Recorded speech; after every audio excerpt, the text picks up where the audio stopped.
नित्य प्रातः सायं दोनों समय हवन किया जाता है। ये बरसों से चला आ रहा है। कई लोगों ने पूछा है, इसलिए बताना पड़ रहा है, तो मैंने कहा वीडियो बना करके यूट्यूब पर भी डाल दूंगा, फेसबुक और व्हाट्सएप पर भी चला जाएगा। तो नित्य कोई न कोई ऐसा पूछता रहता है। कल भी एक बड़े व्यक्ति ने पूछा। तो प्रातः सायं दोनों समय बदलता रहता है ऋतु के हिसाब से। इस समय जाड़े की ऋतु आ गई है, तो सुबह 6:30 बजे से लेकर के 6:40 तक हम प्रारंभ करते हैं। सायंकाल 5 बजे प्रारंभ होता है। अब जो लोग सम्मिलित होना चाहते हैं, तो सम्मिलित होने का मतलब ये नहीं जो भी आए वो खाली यहाँ पर आहुति डाले आकर, ऐसा विधान नहीं है। यहाँ पर बैठ भी सकते हैं। बैठने पर जो स्वाहा बोलते हैं वो भी वो लाभ होता है। जो इसमें हव्य डाल रहे हैं इसका तो सबको लाभ मिल रहा है। जो पीछे टहल रहे हैं सब जगह जा रहा है, उधर जो पेशेंट हैं, चिकित्सार्थी आए हैं और लोग हैं, उनको सबको लाभ मिल रहा है। लेकिन इसका मतलब ये नहीं है कि हर व्यक्ति आए, आहुति डाले, एक दूसरे ऊपर चढ़ कर के बैठ जाएं, ऐसा भी नहीं होता है। उसके कुछ मर्यादाएं होती हैं। तो यहाँ पर हमारे सुबह के यज्ञशाला के सदस्य, कायाकल्प केंद्रम के सदस्य हैं, वही सुबह डालते हैं। सायंकाल में 2-4 लोगों को सम्मिलित कर सकता हूँ। सायंकाल आएँ, कुछ लोग आते भी हैं, तो 2-3 लोग हो सकते हैं। और सीख लो तो अपने घर में कीजिए।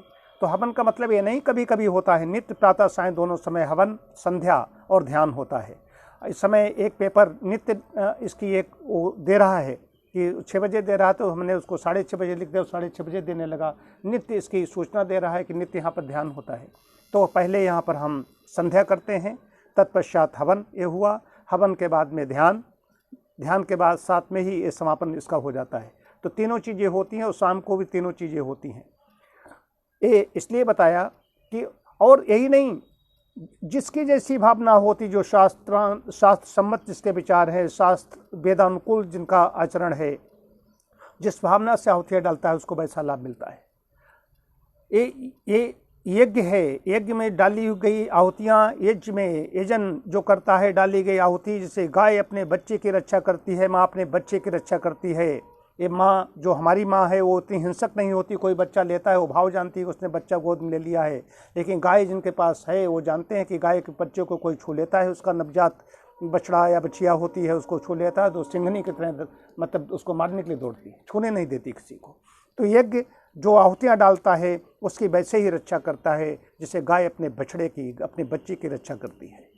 और ये इसमें शयन याग, इसमें दर्शन पढ़ रहा हूँ, इसमें ये भी है कि अगर कोई दुष्ट है, दुष्टता कर रहा है, हमें कोई सता रहा है, जो वेदानुकूल जीवन आचरण कर रहा है, जो संविधान है, वैदिक संविधान है परमात्मा का बनाया, उसके अनुसार जो चल रहा है, और उसको कोई परेशान करता है, प्रताड़ित करता है कहीं, तो उसका ये शयन जो याग कहा गया, जैसे कि वो पक्षी होता है, बाज पक्षी होता है, अपने झपट्टा मार करके उड़ा के ले जाता है, वैसे ही उसको नष्ट कर देता है। ये बहुत बड़ी चीज़ है।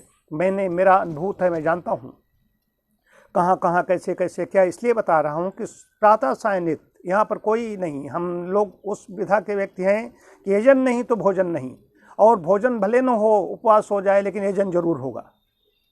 तो यजन यहाँ पर नित्य प्रातः सायं दोनों समय हवन होता है। इसमें कहीं किसी को नहीं रहना चाहिए कि कायाकल्प केंद्र में साप्ताहिक होता है जैसे अन्य जगह होता, नहीं। यहाँ पर कोरोना काल में भी हवन बंद नहीं हुआ, कोरोना काल में भी नित्य होता रहा। मैं 9 महीने बिस्तर पर, 9 महीने करीब बिस्तर नहीं, 9 महीने में इस परिसर से बाहर नहीं निकला, 9 महीने 9 दिन, तब भी यहाँ पर हवन होता रहा। जब मैं बिल्कुल करने लायक नहीं था तब भी मैं इलाज कर हमें ले आते, यहाँ बिठाते, और जैसे तैसे दोनों हाथों से मैं यहाँ पर हवन करता रहा। हमारे जितने यहाँ के यज्ञशाला के सदस्यगण हैं वो और सब नित्य आहुतियाँ डालते रहे।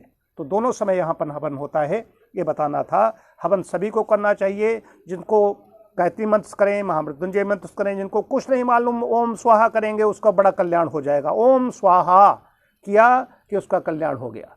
फिर उसके बाद जो भी उसको दवाएं खानी है, जो उपचार लेना है, या जो अपना नित्य कर्म करना है उतने कर दो। 3 आहुतियाँ, 5 आहुतियाँ, 11 आहुतियाँ डालो तो डाल के देखिए, कल्याण ही कल्याण है, लाभ ही लाभ है। सबको बहुत बहुत शुभकामनाएं, सभी का मंगल हो।